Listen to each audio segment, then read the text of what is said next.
કલ્પૂસ home ટેસ્ટમાં તમારું સ્વાગત છે। આજે આપણે બનાવીશું દૂધી અને મેથીના મુઠિયા। તેના માટે મેં એક નાની દૂધીને છીણી લીધી છે, સાથે મેથીને ધોઈને તેને સરસ લઈ લીધી છે, સાથે લીલા ધાણા અને લીલું લસણ પણ નાખીશું। આપણે આજે લીલું લસણ, ધાણા અને મેથી દૂધીના મિક્સ મુઠિયા બનાવીશું। પછી તેમાં 1 વાટકી ઘઉંનો કકરો જાડો લોટ, 1 વાટકી બાજરીનો લોટ અને 1 વાટકી ચણાનો લોટ આપણે નાખીશું। તમને બાજરીનો લોટ ન ફાવતો હોય તો તમે તેને સ્કીપ કરી શકો છો।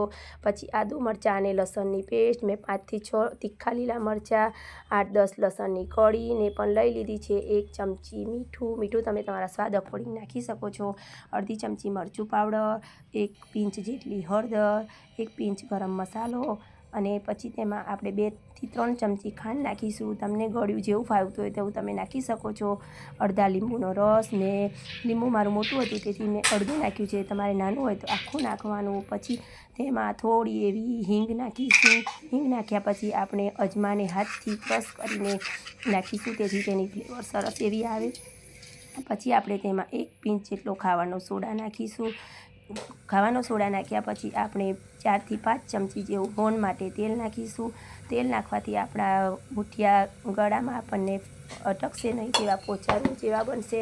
પછી સરસ એવું બધું મિક્સ કરીને આપણે લોટને સરસ મસળીને બાંધી લઈશું। આપણે આ લોટ બાંધવા માટે પાણીની જરૂર નહીં પડે, એકલા દૂધીના અને મેથીના પાણીથી જ આપણો લોટ સરસ એવો બંધાઈને રેડી થઈ જશે।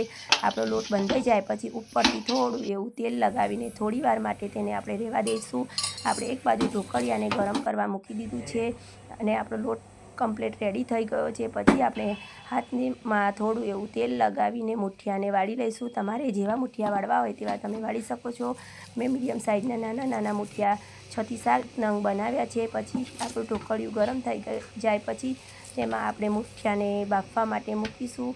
આપણા મુઠિયા બધા રેડી થઈ ગયા છે અને આપણું ઢોકળિયું પણ સરસ એવું ગરમ થઈ ગયું છે। આપણે મુઠિયાને એક કરીને સરસ એવા ગોઠવી દઈશું।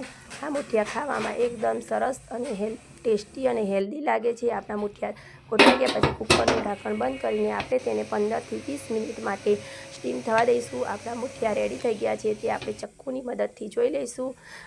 આપણું ચપ્પુ ક્લીન આવે છે એનો મતલબ કે આપણા મુઠિયા રેડી છે। મુઠિયાને કાઢીને ઠંડા કરી લઈશું। પછી તેને મીડિયમ સાઇઝના નાના એવા કટ કરી લઈશું। તમને જેવા ફાવતા હોય તેવા તમે કરી શકો છો। આપણા મુઠિયા કટ થઈ જાય પછી તેને આપણે વઘાર કરીશું। મેં બધા મુઠિયાને સરસ એવા કટ કરી લીધા છે।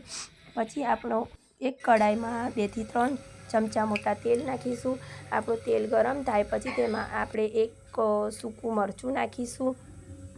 આપણા મુઠિયા એકદમ સરસ પોચા રૂ જેવા બન્યા છે, તમે એને એમને પણ ખાઈ શકો છો।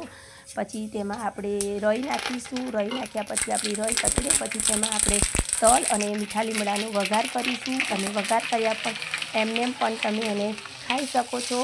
મુઠિયાને ચમચાથી ફેરવ્યા સિવાય તમે કઢાઈને ટેપ કરીને સરસ એવી હલાવી લેશો તો તમારો વઘાર સરસ મુઠિયા પર કોટ થઈ જશે।